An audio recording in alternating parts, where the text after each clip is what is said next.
আপনার চেহারা নূরের মতো উজ্জ্বল হয়ে যাবে শুধুমাত্র যদি একটি আমল আপনি করতে পারেন। অজু করার সময় পানি যখন আপনার চেহারায় দিবেন, আপনার চেহারায় পানি দেওয়ার সময় শুধুমাত্র একটি দোয়া আপনি পড়বেন, আপনার চেহারা থেকে মেস্তা, ব্রণ এবং চেহারার বিভিন্ন রকম কালো দূর হয়ে যাবে এবং চেহারায় সৌন্দর্য এবং লাবণ্য ফুটে উঠবে এবং চেহারায় যেন নূর চলে আসবে ইনশাআল্লাহ। অনেকে দেখা যায় সুন্দর কিন্তু দেখতে ভালো লাগে না, কিন্তু অনেকে কালো কিন্তু তারা দেখতেও ভালো লাগে। এটি হচ্ছে আল্লাহ তাআলার পক্ষ থেকে একটি রহম। চেহারা সৌন্দর্য বৃদ্ধি পাওয়া আল্লাহ তাআলা দোয়া কবুল করার মাধ্যম, চেহারা সৌন্দর্য বৃদ্ধি পাওয়া গুনাহ মাফ হয়েছে এটার মাধ্যম।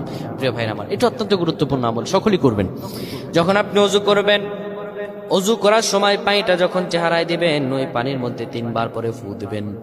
আল্লাহু নূরুস সামাওয়াতি ওয়াল আরদ আল্লাহুম্মা ইগফিরলি, আল্লাহু নূরুস সামাওয়াতি ওয়াল আরদ আল্লাহুম্মা ইগফিরলি।